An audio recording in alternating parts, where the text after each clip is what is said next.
So, welcome back, everybody. It's been quite a while since I've covered a particular set, and I know how none of you have got to see a single video related to GSC PL besides the trailer.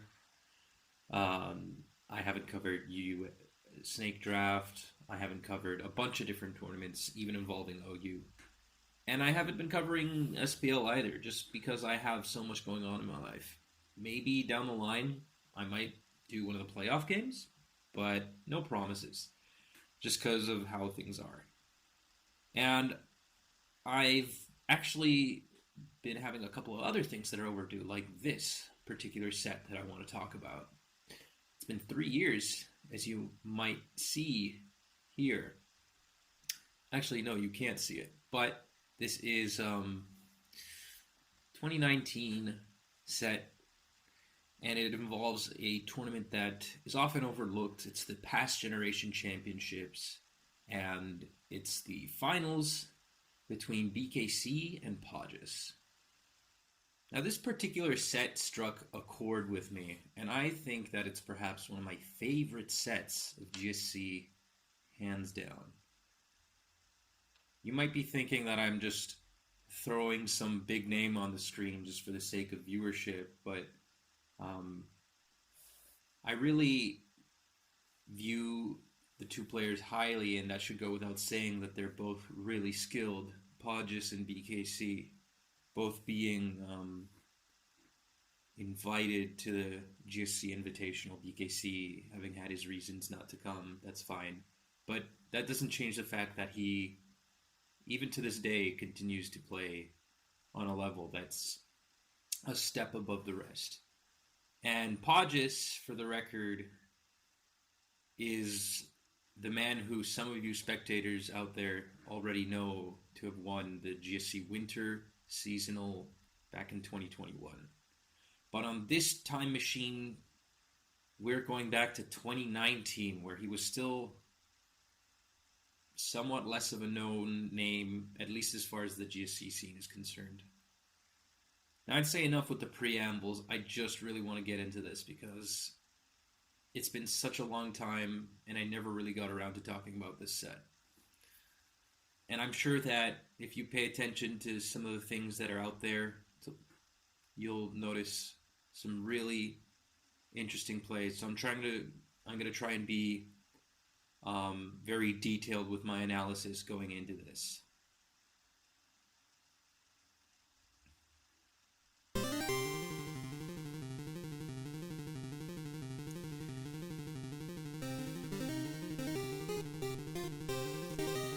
So we have BKC on the bottom and Pohjis on the top.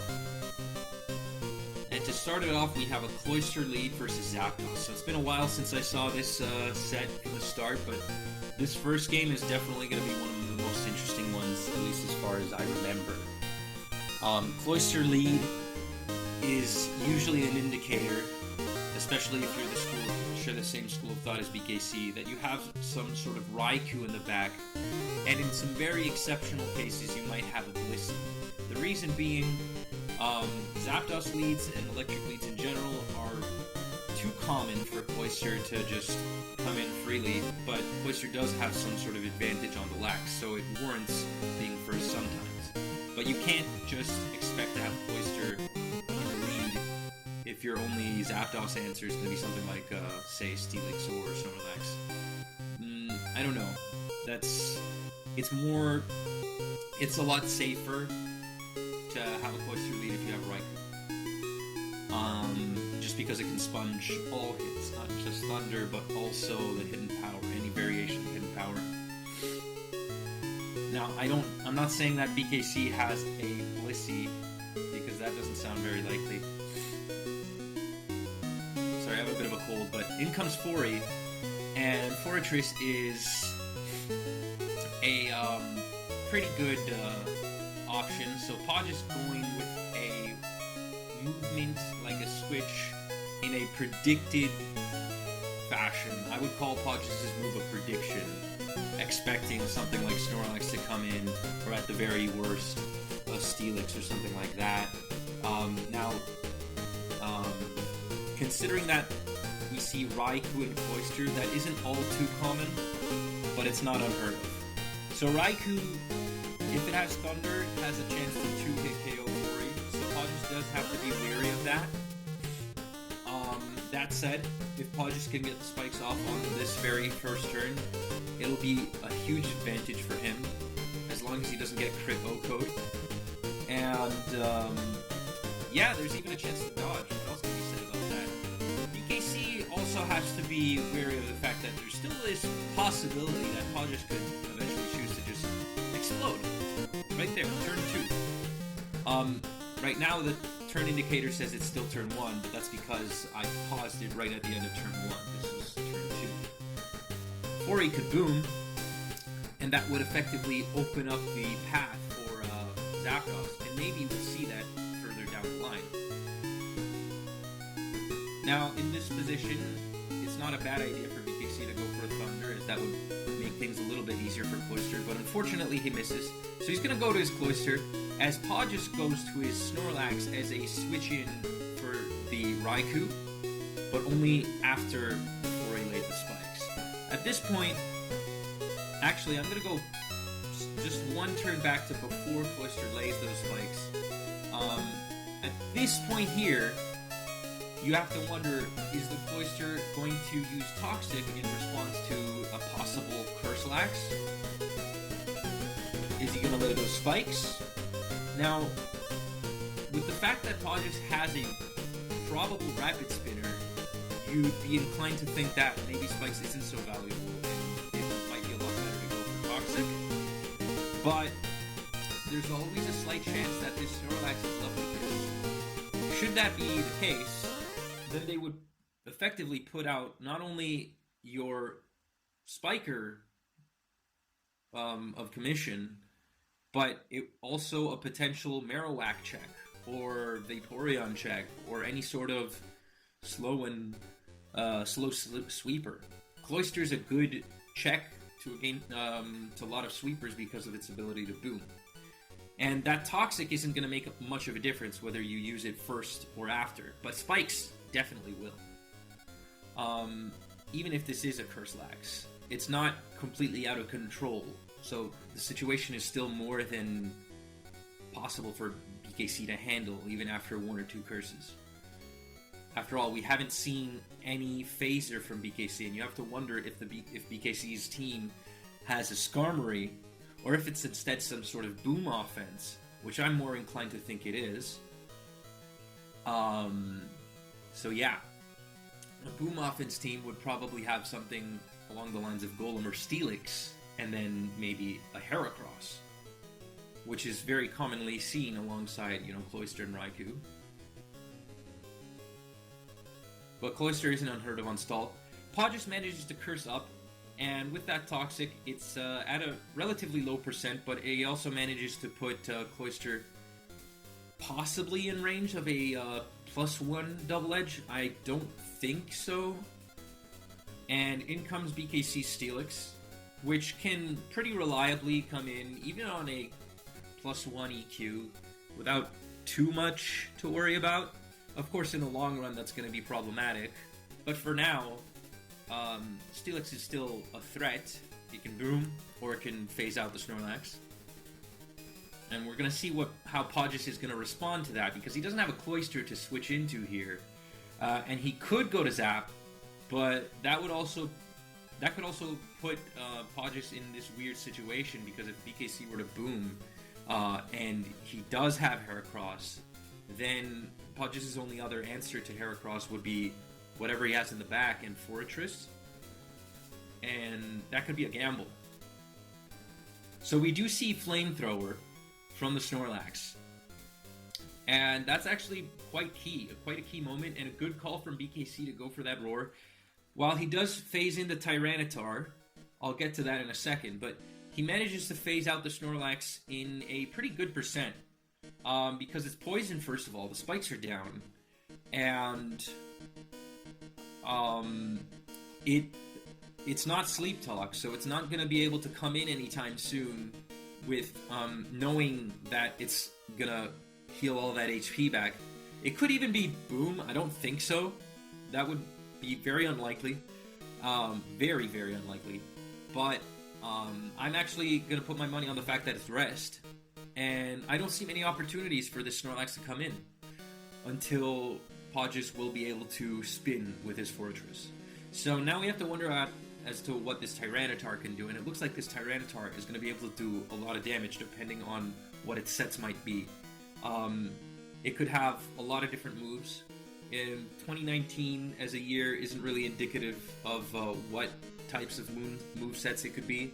It could have EQ, it could have Fire Blast. Fire Blast was definitely more common once upon a time than it is now, but to say that it's uncommon is kind of implausible.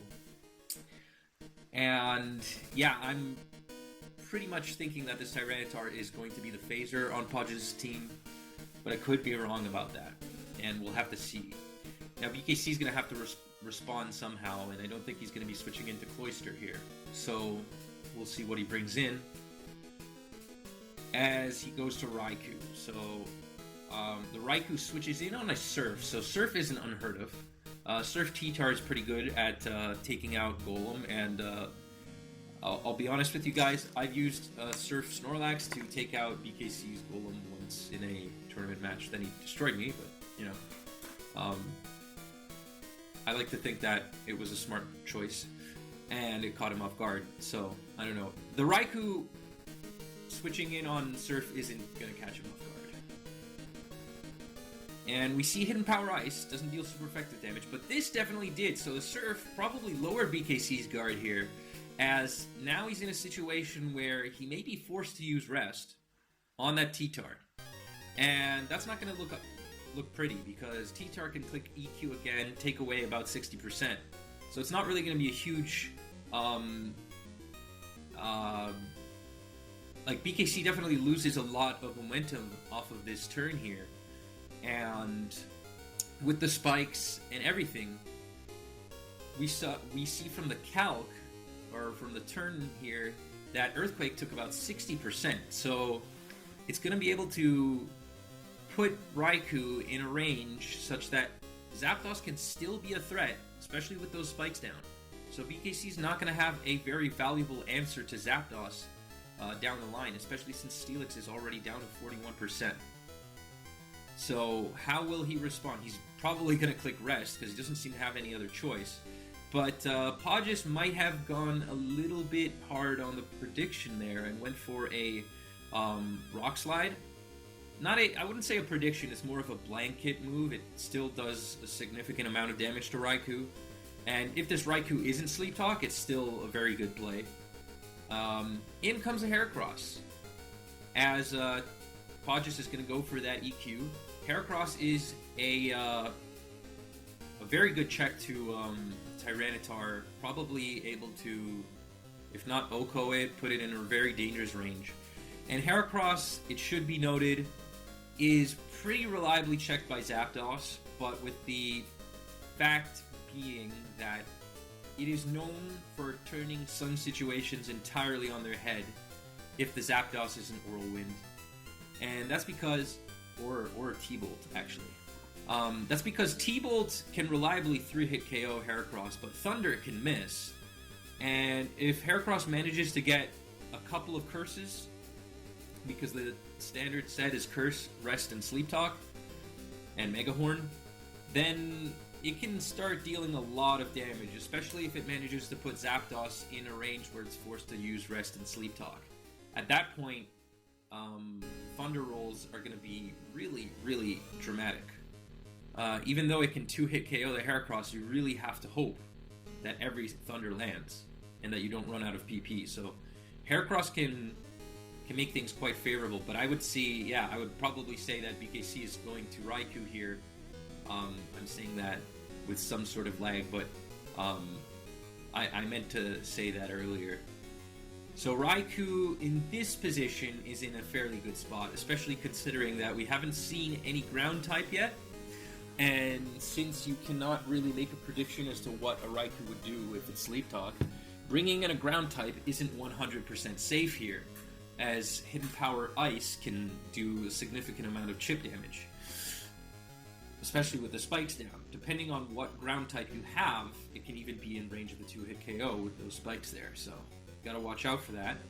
Hidden Power Ice is going to deal super effective damage to Zap, and Zapdos from Pohjis' end is still going to deal some nice chip to the Raikou. And yeah, so with that in mind, Pohjis is going to stay in 1 or 2 turns, at least to get a more favorable situation here, as his Snorlax, we already pointed out, is not Sleep Talk and is not going to reliably be coming in on that Raikou unless you can find some sneaky moment where the Raikou is forced to click Rest, which I don't see. Raikou's also, in most cases, in most games, the fastest Pokemon of all the 12 on the 2 teams, so it's going to be able to deal damage and then on the following turn use Rest without too much concern. BKC's Raikou is looking very threatening right now, so it's going to be the onus is going to be on Pohjis to act and see how to play things out. Maybe stall, maybe wait for a good moment to come in, and I see that switching in T-Tar here is a pretty good play. It was at 100%. It took 17 plus the 12.5 from Spikes, bringing it down to 71. The reason why I say it's good is because even though Thunder could deal more than 38%, like it can deal more than a third to T-Tar, it's in a turn in which the Raikou is using Sleep Talk. So with the 70% accuracy and the 30% chance, 33, of being called upon, that gives a total of about 21, maybe even less, of Thunder actually hitting the T-Tar, with an even greater chance of T-Tar either being hit by something or nothing at all. So, since the T-Tar's EQ, that's a pretty valuable play to make. And keeping this T-Tar healthy is going to prove valuable as well. As the Heracross is going to come in, but that doesn't necessarily make things better for BKC. I just want to go back to that turn there, where he goes to the Hera, and the Rock Slide misses. Now, in this situation, Pohjis can always just go back to Zapdos and reset the situation. So, if reset, and by reset the situation, I mean that Pohjis can then make a play and force the Raikou to further use Sleep Talk PP, or come in when it shouldn't, or Pohjis can make some sort of prediction. So, BKC goes for a double, which is a fairly safe double too, because T-Tar isn't likely going to be clicking EQ on a Heracross which resists ground type. So he goes to his Raikou, but Pohjis on the other hand goes to Fori, because Fori is also a valuable, I'm not going to say check to Heracross, but it's a roadblock. It can get a spin off, which would be really big for Pohjis, especially since that Cloyster is very weakened. And just by how things are playing out, you can already grasp how different win conditions are coming into play for both players, and different things are factoring, different elements are being factored in for each player's win condition. So far we haven't seen a clear win condition for Pohjis, but it looks as though taking Zapdos out would be a really big milestone for BKC to reach here, and he's going to need all the help he can get by using that Raikou and keeping it healthy, and keeping Zapdos in check somehow. So Fori can spin here. I wouldn't see it booming, although it could, but that would be risky not knowing the rest of the team. And so in comes BKC's Gengar. Gengar is even more threatening, perhaps, than the Raikou, as it can just harass Forretress. In GSC OU, Forretress typically doesn't run enough moves. Like, if it had maybe 5 moves, maybe then it would be enough to actually threaten Gengar. But until that happens, Forretress usually doesn't have a good move for Gengar, and that's because it usually has something along the lines of Spikes, Rapid Spin, and Explosion, Toxic, and if it wants to forego one of these 4 moves, then it would probably have Hidden Power Fire. There are some cases where Fortress will use Hidden Power Ghost, and that's specifically to hit Gengar. Now we know that with a Flame Lax on this team, and a T-Tar, you would think that T-Tar would have Pursuit. But that doesn't make matters safer for Pohjis, so this situation can be quite critical here, as BKC can use Hypnosis, or even some weird jank like Fire Punch and take out the Fori, thus protecting his spikes and maintaining a lot of pressure. Not to mention, we still don't see any Pokemon that can switch in reliably on T-Bolt or Ice Punch. So we'll see what play Pohjis is going to make from here. So Pohjis goes to his own Gengar, which is not unheard of. It is a... I've seen SPL games where people switch their Gengar on another Gengar, and for lack of a better answer, and that's because Gengar is just so unpredictable. But it takes neutral damage, so no super effective damage from T-Bolt and Ice Punch. So it has sufficient bulk to be able to pull that off. It's not like ADV where its defenses are completely paper thin. The 252 all-around EVs helps a lot and goes a long way.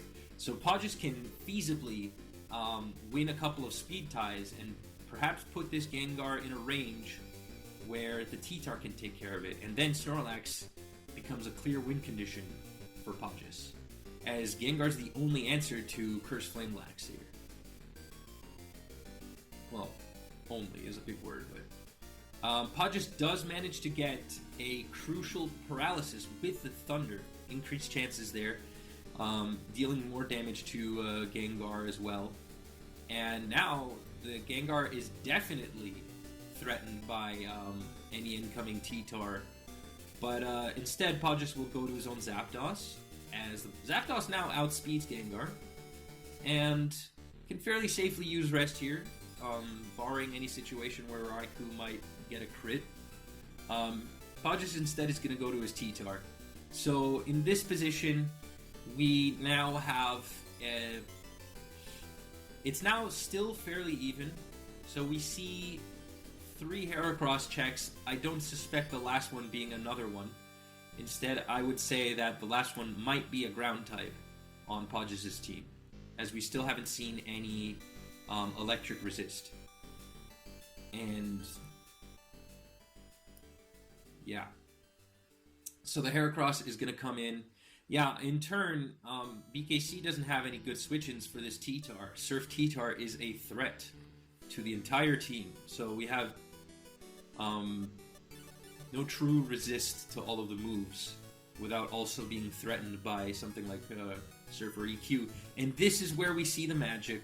Dang it, I was so behind. So with the fact that we see Surf and EQ and Rock Slide, you have to wonder if that 4th move is actually going to be Pursuit. And my money is on the fact that it's not. So Pohjis goes to the reliable Heracross answer, and to protect the spikes, BKC is going to be hard-pressed to go to his Gengar on this following turn here, as it doesn't make any sense for Pohjis to stay in with the T-Tar and try to fight back, not to mention it could get KO'd. Should have Heracross use Mega Horn and crit it.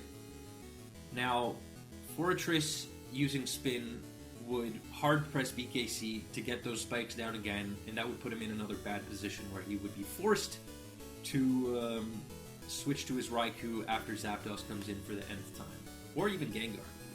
And Gengar can boom on Raikou, so you wouldn't want that. So the Fori is looking really threatening. We've conjectured that maybe this T-Tar isn't Pursuit, so how on earth are you going to check Ghost types with a Flame Lax and a bunch of mons that don't necessarily threaten Gengar, at least not immediately? Hidden Power Ghost. And this is one of the reasons why I think this is just ingenious, because Pohjis is finding a workaround Pursuit. No pursuit, but you got Hidden Power Ghost, you got lucky enough to paralyze the Gengar, and now this Fori is actually threatening to kill Gengar. And will eventually be able to perhaps even spin. So, that's good. We haven't seen the fourth move, but the Fori at the very least does manage to get another bit of chip damage on that Cloyster. And here comes Alakazam. So there is no electric type on this team, and just as I said how Raikou is usually the fastest in GSC OU, I stand corrected. Here's Alakazam, one of the few things in the OU tier, well, it's actually borderline, that outspeeds Raikou and is a check. Shoutouts to GSC 1v1. Now, Alakazam definitely kills Cloyster here. It kills Gengar. If it has Fire Punch, it kills Steelix, and probably even 2-hit KOs it with Psychic with the spikes down. So, and it 2-hit KOs Heracross. So, last Mon being Lax, of course, on BKC's team. But you always gotta watch out. So, you don't want to bring Lax on an inopportune moment. Bringing in Raikou seems like a good pick, as at least for one turn, it's going to be able to do something, right? And we don't know yet if this Alakazam has Encore, Dynamic Punch. It certainly doesn't have Attract because it's male. And the Raikou, as long as it's not forced to click Rest on the Wake Up turn, is able to fight back this Alakazam. So it's not a lost cause here for BKC. He can very much fight back with his Raikou, although Hidden Power isn't going to cut it, only doing 20%. And now being in range here, the Raikou will be forced to click Rest. And if the Alakazam reveals to be Encore, that's when things are going to get crazy, because the Raikou can get Encored and locked into using Rest, including when it's asleep. So that means it would not be able to use Sleep Talk and cannot fight back. Not only that, but even when it wakes up, it'll still be forced to use Rest.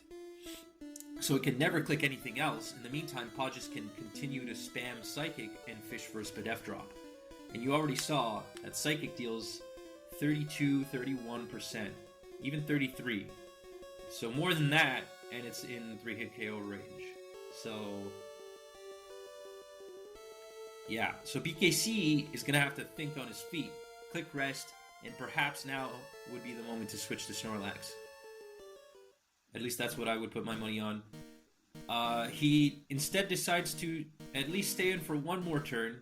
So since Alakazam did not click Encore on this turn, I'm inclined to think that Alakazam does not have it. So now BKC is free, even if for any reason Pohjis misplayed and didn't click Encore, or he just preferred to keep it a secret, then BKC can still click Sleep Talk for free now, because Pohjis lost his chance to click Encore. Encore does not work on Sleep Talk in GSC Overused. Doesn't work like that. It only works on Rest, but it doesn't work on Sleep Talk. I don't know why. Counter, those moves like that don't really respond to Sleep Talk for whatever reason. So BKC's managing to rest up. Unfortunately for him, he does not get a single Thunder, but he is being forced out of his Sleep Talk PP. So even and gets crit. So even without that, oh wow! And the one-time Thunder comes out, it misses. So even with that, without the Encore, Pohjis is getting a lot of mileage all off of this Alakazam. Not to mention, BKC seems to have some sort of a bad matchup here. Now the Raikou is dead. It is D-E-D. Intentionally misspelled. Dead. That's how dead the Raikou is. It's so dead that I misspelled it. So at this point, rather unfortunate, BKC writes Christ in the chat, and in comes Snorlax.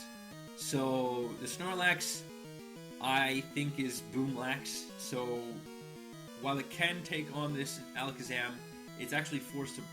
Well, I mean, I don't know if it's forced, but it'll have to click Body Slam if it doesn't want to get caught from Encore.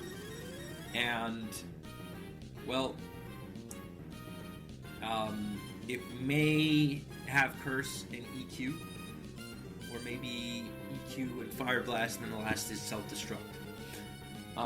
Usually serving as a lure against Skarmory, exploding on it, taking it out, and then letting Heracross sweep. And we'll see what happens here. So BKC is going to go for the Curse, and in comes T-Tar. So T-Tar very likely has Roar, now that we know the last mod on Pohjis' team.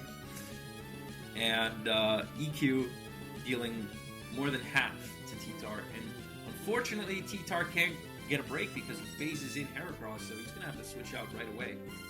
And in comes Flurry. So at the very least, Pohjis may have a chance to spin here for free, because even with Gengar coming in, if Gengar comes in and Flurry clicks Hidden Power Ghost, then he takes it out, and Flurry can always spin later. So BKC is going to come in with his Cloyster. And the Cloyster can attempt to 1v1 this Flurry. But BKC is just going to get his spikes back up, because that seems like it's in his best interest. And it looks like he's going to be sacking the Steelix to the Alakazam, an absolute threat to the entirety of his team here. And from this point onward, BKC's only chance is going to be paving the way with Snorlax. Mind you, Pohjis cannot use his own Snorlax, so he doesn't have any entry points for it. And so at least there's that. But Gengar's going to come in here, block the spin one last time. But then what is BKC going to do? Okay, never mind. Second to last time. So here's Heracross.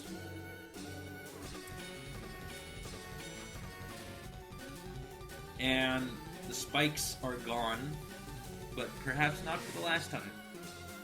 So now BKC is going to use Sleep Talk, and he's going to attempt to perhaps reverse sweep. There's the first Thunder dodge, but no Curse. He's going to need some early Curses and dodging a lot of Thunders early on to put Pohjis in a bad spot.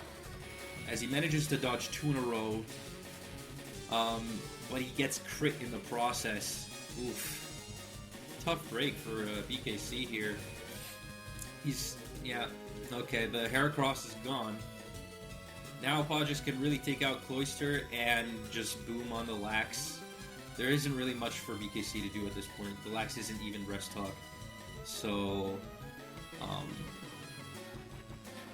yeah. Pohjis is probably going to attempt a double boom Gengar into Flurry and then into something else. No, he goes to T-Tar, interestingly enough. I'm not sure why. Perhaps he knows that it's boom, so he just prefers to not take any chances with a sneaky switch into Gengar, as that might have been a little bit too obvious.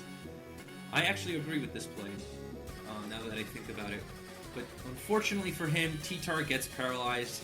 That shouldn't be too much of a problem. It's still pretty much in the bag for Pohjis. Pohjis can use his own Snorlax here and throw a double edge BKC's way, putting it closer and closer to the range for Zapdos to take it out, or for Flurry to boom on it. Even if he misses at this point, Snorlax would take spikes damage and the game is over. So that's game 1. And we're going to move on to game number 2. With a very fitting theme. BKC on the bottom, Pohjis on top, just like last time, and we see Snorlax on Snorlax lead. Thing to be said here is that, well, Snorlax can be absolutely anything, first of all. Second of all, depending on the style of the player and the structure of the team, a player may choose to go for the early damage with a double edge, or set up, and use Curse in most cases. You won't see Belly Drum leads. It's not 2012 anymore, so that's for sure. I I think most commonly, Curse EQ Lax was the go-to Snorlax lead for a while.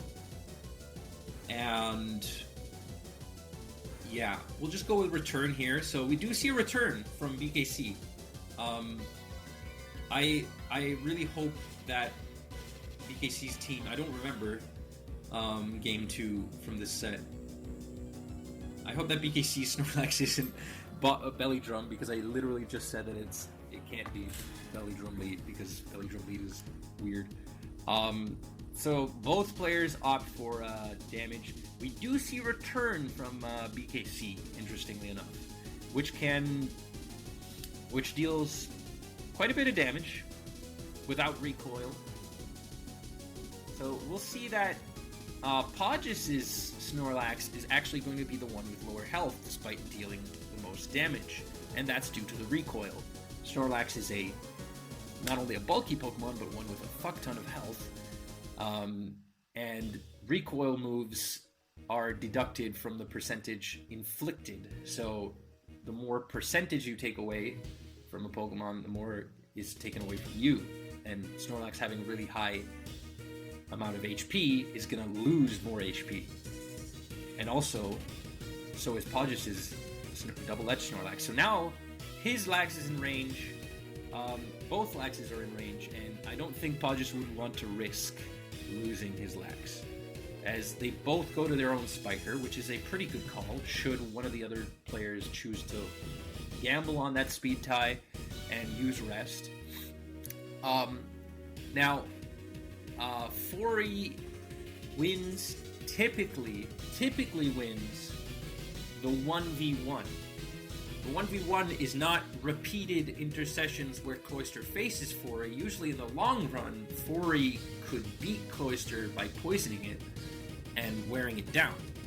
But in the 1v1, Cloyster 3-hit KOs Fortress, unless Fori has Giga Drain. We see BKC go for Toxic, so he's going to prefer to put that Cloyster on a timer, which means that Pohjis is not going to be able to come in with Cloyster all day, set those spikes up, and it'll even be taxing for him to come in on a Snorlax. So, good call from BKC. He's just going to go straight to his Zapdos. Why not? Makes sense to me.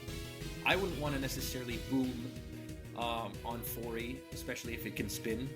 Fori's a normal resist, so knowing that, bringing in your own Zapdos is it could be a very good cue to bring in your own Zapdos. And Pohjis' team very much looks like it could be an offense one. And with his Snorlax at 30% and BKC's at 38%, they both seem like they're very much threatened by electric types. So Pohjis is going to switch to his own Zapdos, dodging the Thunder, which is pretty crazy, actually. And BKC, interestingly enough, goes to Golem without any timer, any time being deducted from the timer. So he just chose to go straight to Golem, even risking Hidden Power Ice and Golem being 2-hit KO'd with the spikes down. Trying to wrap my head around why he might have done that, but I'm not really sure. So, fact of the matter is, we haven't yet seen which hidden power this Zapdos is. It hasn't taken any damage, so we can't even calculate it. Which means that there's always a possibility that this Golem can be 1-hit KO'd by Hidden Power Water, and it won't be able to spin. And BKC is preferring to take those chances and goes for a spin, partly due to the fact that he can't really switch in Snorlax, even if he does manage to switch in on a Hidden Power. So he's just going to go for it. He spins, and he goes to Fori. Mind you, it's said, I don't know to what degree this is true, I couldn't verify it myself, that BKC is the one to have popularized Rapid Spin, Roar, Explosion, EQ, Golem. So, I guess it's not completely unwarranted to bring that Golem in there. But unfortunately for BKC, While he does manage to get those, get that spin, we still haven't seen if Pohjis has a spinner of his own. And now his Fortress is paralyzed and at 13%, so it doesn't look like it's going to be able to do anything. So BKC is going to just sacrifice that Fori and bring in his Lax. Now, out of range, since there are no spikes down, of Thunder KO. So BKC can effectively double. Ooh, that's a very good double, yeah. I might have clicked rest, but that would have also conceded a lot of momentum that he might not wanted. And in hindsight, I agree with this play a lot. I don't think I would have had the brains to make it myself, but it was a really good double. Not only did he get some leftovers back and not risk a crit or anything like that, but Zapdos probably doesn't want to stay in anyways. Switching in his own Zapdos isn't too risky, and I mean, you have to make a very pondered prediction there if you're Pohjis, who probably wants to get his spikes up and was a little eager to expecting perhaps the BKC's Snorlax to use rest. So from that perspective, I say touche. You not only got some HP back from Lax, but you even defended your side of the field from having more spikes laid down. And you're getting a lot of momentum. So really good on him here. He can click Hidden Power, he can click Thunder. He's gonna go for Thunder because, you know, Pohjis can, you know, act all cute and go for spikes or boom anyways, and that would be huge. In comes Steelix, so 99% chance there is no spinner here. And we're gonna see a Hidden Power Water. Dealing, that's a high roll, deals 48% to the Steelix. BKC's gonna switch in his Golem on a Rock Slide Steelix. So Curse Rock Slide Steelix with EQ means that it doesn't have Boom and it has Roar. So, or it doesn't have Roar and it has Boom. I don't know. But it's looking pretty rough for BKC here. He doesn't have a Cloyster. So he does have Zapdos, which can definitely take a +1 Rock Slide. And he's going to go for that Hidden Power, dealing neutral damage to the opposing Zapdos. And now it's BKC's turn to dodge a Thunder, and he even gets a Para in the process. So Pohjis' Zapdos might have been in range of a high roll. I think it's not a bad idea to go and calc that real quick. That looked, it was at 50%. That could have been a, I'm pretty sure that's a high roll. Let's see here.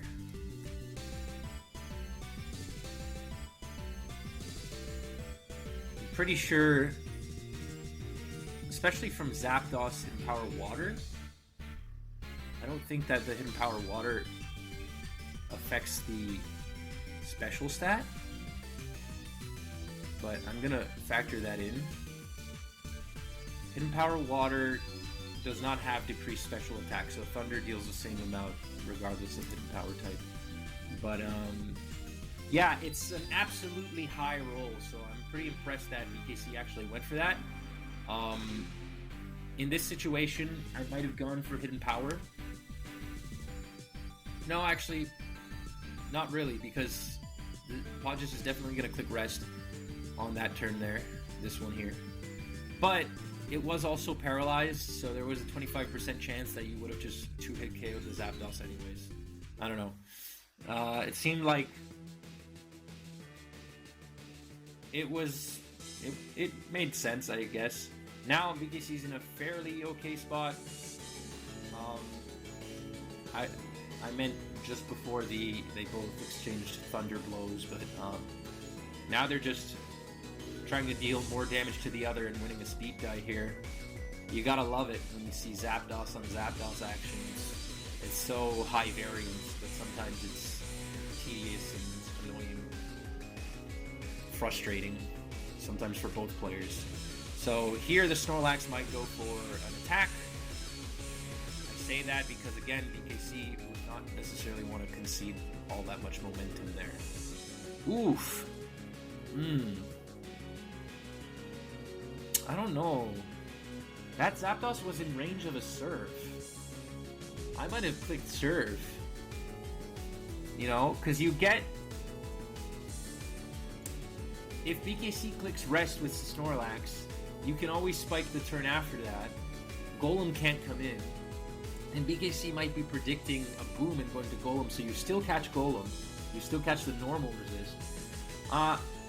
The Surf was definitely the play to make there. I mean, definitely. It's also true that Cloyster's not going to survive another turn because it's forced out here. And spikes are down, so with Poison, it's going to take 25% on the switch-in. So as soon as it's forced out, it's never going to lay spikes again. Okay, I mean, spikes are usually proved to be a lot more valuable. Pohjis' team looks somewhat healthier, but I don't know. I think Surf might have been a good idea. I don't think Zapdos is in range at this point, and Pohjis is obviously going to risk the Zapdos missing. That's always valuable.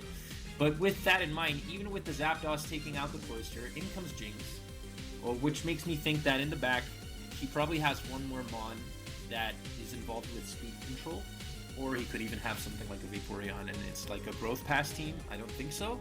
I think he would have Gengar. That said, if he were to have Gengar, I would have gone to it right now rather than going to Jinx.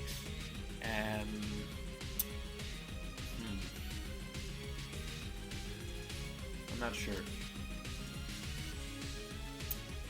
Either way, ooh, God. BKC with the Houndoom. Alright, so the one thing that checks Jinx, especially the Lovely Kiss variant, is Miracle Berry, Houndoom. Sometimes running also Thief. But it definitely has Pursuit, so it can trap the Jinx. And perhaps even... I'd have to calc this, but there might be a chance that it can Oko the Jinx. I have to see if Fire Blast Okos. There's a chance to Oko, yes. So, yeah. They do speed tie with each other, but that's not really valuable for Jinx. Even if it does go first. So there is the Vaporeon. I'm a fucking god, man. I just predicted the Vaporeon in the back. Alright, so...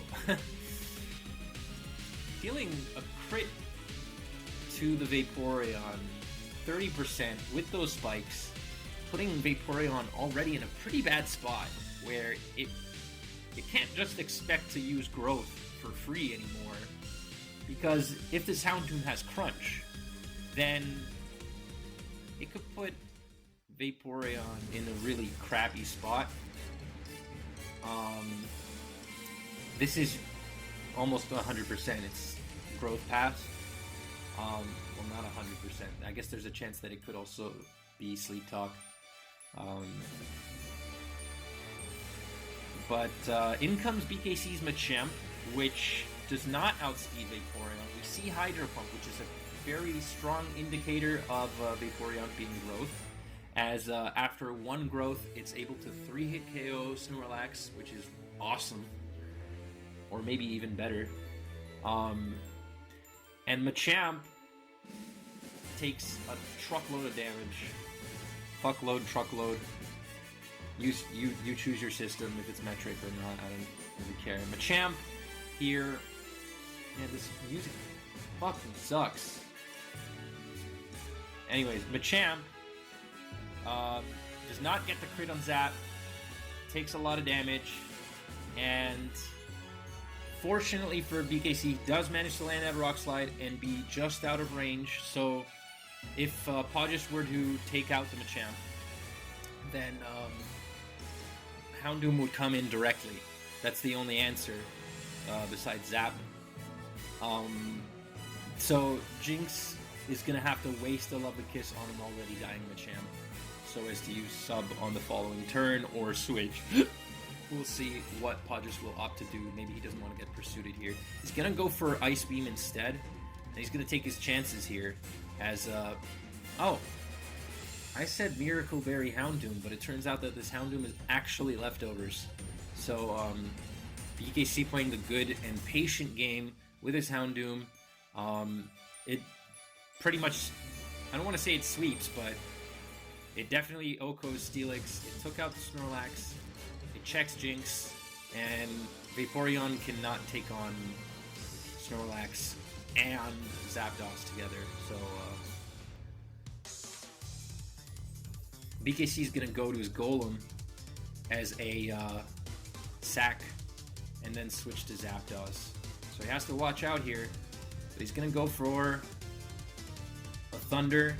And now Steelix can take out Zapdos. If it doesn't have Boom, that is.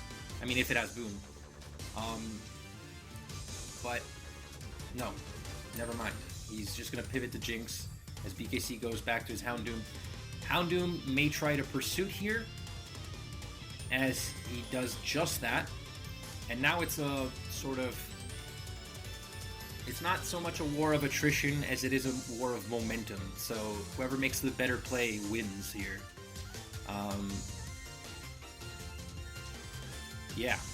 So Houndoom does have Crunch, gets the crit on Vaporeon. Not that that really matters. Sorry, the Spadef drop doesn't matter. The crit definitely mattered. And now PKC pretty much wins with all four of his mons: Snorlax, Zapdos with Hidden Power Water, Machamp, and Houndoom together.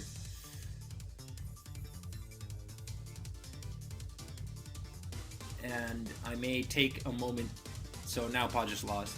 I will take a moment to change the music. You'll have to forgive me, ladies and gentlemen.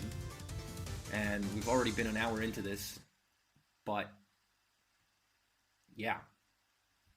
So let's see if I can find something better than this crap. I really don't like modern gen music. And I was playing a completely different playlist.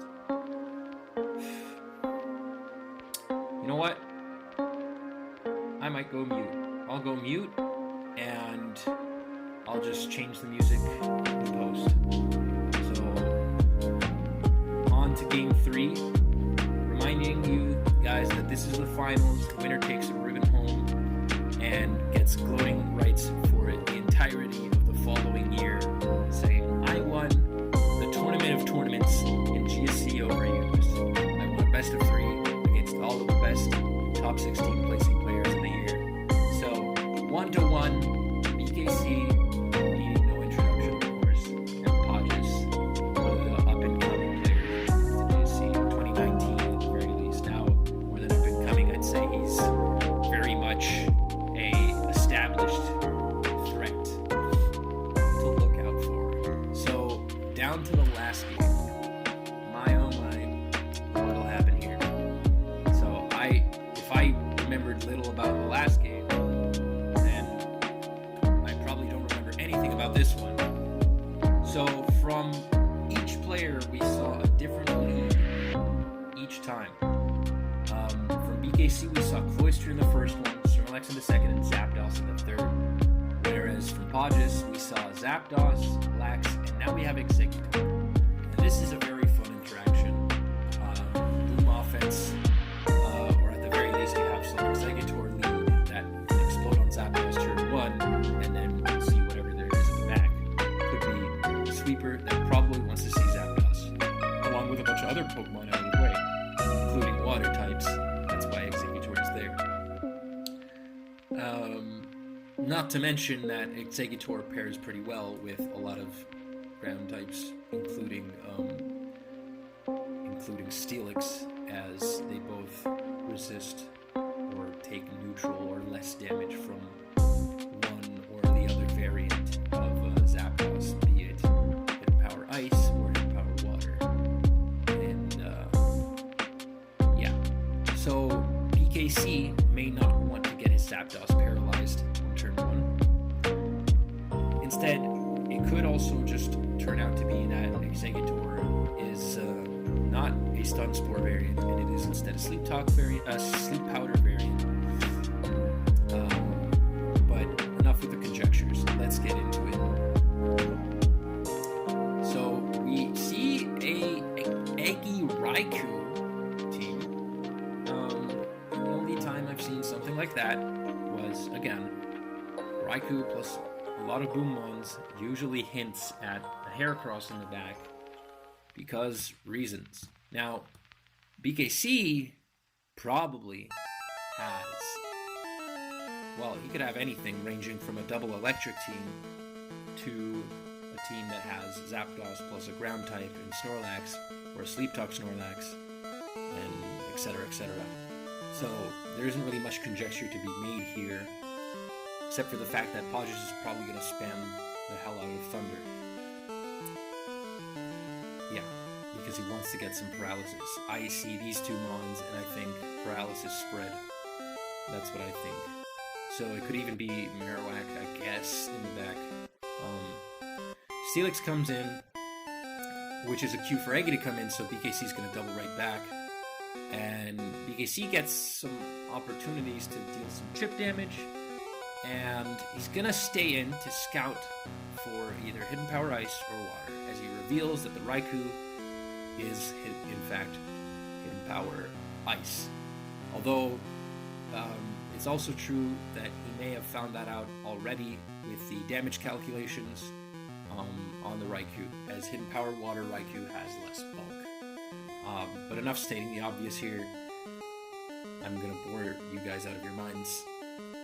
So, Zapdos uses Rest. In comes the Fori.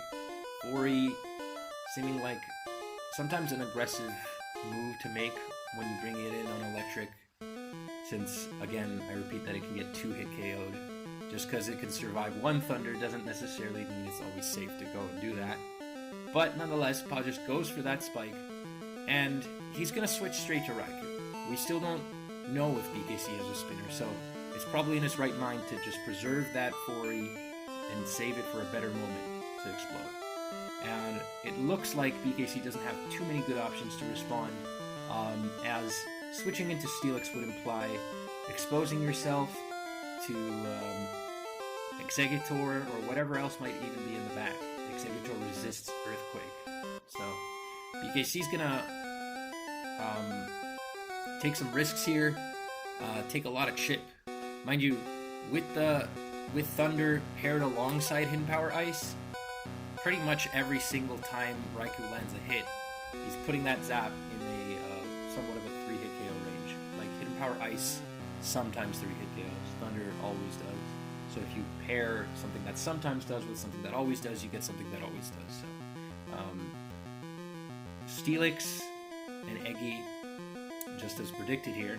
Now Eggy's going to be able to get a lot of momentum. He can set up a boom. BKC's going to have to react in some way.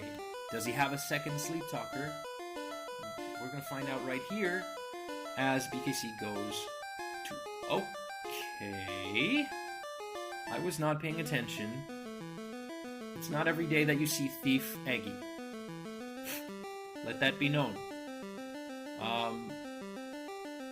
So BKC switched in his Cloyster on an Exeggutor, which could have cost him his spikes. It may cost him very well his spikes anyways, as the Cloyster's gonna probably boom here. In comes a Gengar. So we already see 3 Explosion ones, and a Gengar and Raikou. So, and Skarmory, so that's pretty atypical. This is looking really, yeah. Skarmory plus boom offense with Thief Eggy lead.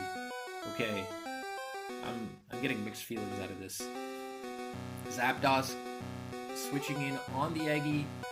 Very risky turn here. Staying in can be a cue for the opponent to boom, because this is a good time to use Rest, which might be a signal to Pohjis. So he's going to go to his Steelix, fishing for that boom. See if Pohjis is too eager. But no, Pohjis is patient as ever. And he's going to spam the hell out of Psychic. BKC hasn't shown a single Psychic resist. I mean, well, there's Steelix. But Steelix has Trash Spadef. and cannot threaten that Eggy. So, well, not trash, but, you know. So, in comes the Foray, and now Foray can spin because it resists Steelix. But here is Gengar saving the day, defending those spikes, and also being pretty threatening to Pohjis' team. Gengar is very good against whatever the hell this is. I'm gonna pretend it's a stall team. And yeah, so Pohjis' retort is to bring in his own Lax, whom I judge. I can't judge anything. I don't know what this is. I'm gonna say it's not Sleep Talk, or at the very least, it's not Curse EQ. Sorry, it's not Curse Monolax. So that hypnosis might have been very good. And we're gonna see how BKC will respond here. He's gonna set up his Snorlax as he reveals to have Thunder, which is incredible. That's I would say that's clutch, but he planned this. So either way, this scenario is pretty clutch because this threatens everything and does a hell of a lot to Skarmory, as you saw here first, folks. So Skarmory cannot effectively phase this Snorlax without risking its own life, which makes you wonder, what can Pohjis do? He can stay in with Gengar, that's one thing, but that's not super efficient. I tried to avoid the pun there. Skarmory revealing to be yet a second Thiefmon, and I have to guess that Gengar is also a Thief. I'm not a fan of this. But, in any case, Pohjis might have a better chance against Zapdos now, as it's not going to get any leftover recovery back, so... Snorlax, very threatening, still threatening as ever. Thunder EQ, this is looking like a Conflict Lax, from shoutouts to SPL, what was it, 12? Yeah, last year. So, Thunder EQ, Double Edge, and Double Edge dealing 46% to the Eggy. We have not seen a sleep move. Interestingly enough, I'm wondering what if BKC had any other outs, but no, it appears not. So his only bet was to stay in with the Lax. Mind you, this Snorlax has 3 attacks, 3 coverage attacks, or 2 coverage attacks and the stab move. So it could be a throwaway Lax for a suicide Lax for a secondary sweeper in the back. Which seems very much the case. This is doing an effective job at wall breaking, but it seems like its time is not here yet. BKC coming in with the Zapdos on a pretty crucial turn, as Pohjis was too late to catch the Snorlax off guard there and use a Sleep Powder. And Raikou comes in, and we'll see. Wow, okay, BKC Snorlax dodging yet another hit from the Raikou, and this is going to prove very helpful. Are we going to see another Hidden Power Ghost Foray? I mean, I probably wouldn't use it this turn since I'm facing Lax. So he goes to his own Lax, hoping perhaps to wake it up on the Gengar, as BKC goes to the champ. That is incredible. So the Snorlax did wonders, because if it has HP Bug or Ghost, then it'll be able to do quite a bit. At +1, it can definitely take out this Skarmory on the switch in. The Skarmory also isn't cursed because it has Thief. A crit can already take it out, as you can see here. So BKC's just going to go to his own Zap. Force that Skarmory to switch out on the turn that it used Rest, meaning next time it comes in, it has to expend 2 entire turns before it can act. BKC getting all of that momentum there with his Lax. He might as well just spam a move. Any move. Any move is better than no move. Takes out the Fori. That's one threat of a boom out of the way. Not much, but it's something. An Eggy can boom. Or spam Psychic. BKC's gonna stay in. And now, it looks like Eggy might just explode. Or use Sleep Powder. Or Psychic. Good call. But that doesn't change the fact that Gengar is here to wreak a lot of havoc. And, well, Pohjis is shit. Like, wreck Pohjis is shit. I misspoke. I'm not trying to say that he is shit. He's incredible. I meant wreck his shit. Yeah, that came out terribly. Alright, so Machamp is in. On the recently awoken Snorlax, we see 2 Thor Laxes, but I have no idea what justifies Thorlax on Pohjis' team, considering we have a bunch of random, I don't know, ones that don't seem to necessarily synergize. It's like half stall, half offense with 1 sweeper. I don't get it. So the cross chop from the champ. It's still not quite able to sweep as he makes 2 mispredicts there. That's unfortunate. But it doesn't even begin to describe this series. Ha ha ha ha.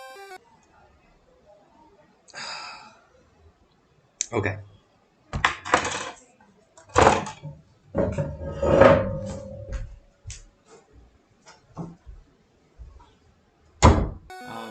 He can still hit the Eggy and the Gengar, and he might have been going for that, which is why he didn't click cross chop or set up. And he goes for a 30 EQ. Okay, that's looking rough, but he's not out. He's definitely not out. In fact, he's in a good spot, especially if he manages to land a Thunder. No, he's gonna rest. I guess that's a good call.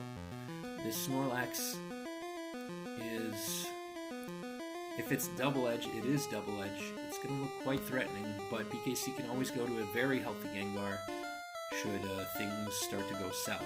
So from this position, I'm saying that Gengar paired with Machamp and a still relatively healthy Snorlax is really, really rough to defend against, especially with a team like this. A Thief Gengar, so it probably doesn't have Hypnosis, so it doesn't have Hypnosis and weakened Exeggutor, so no real way to defend against Gengar except with your own Raikou.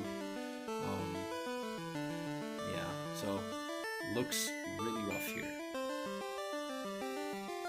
For Pohjis, that is. And the Machamp is going to come in on empty turn, gets a crit on that Skarm. It isn't in range of Drill Peck, I believe. Or it could be. Could possibly be. It would be a high roll, I guess. And in comes Zap. Very valuable. Any move here that isn't rest, oof.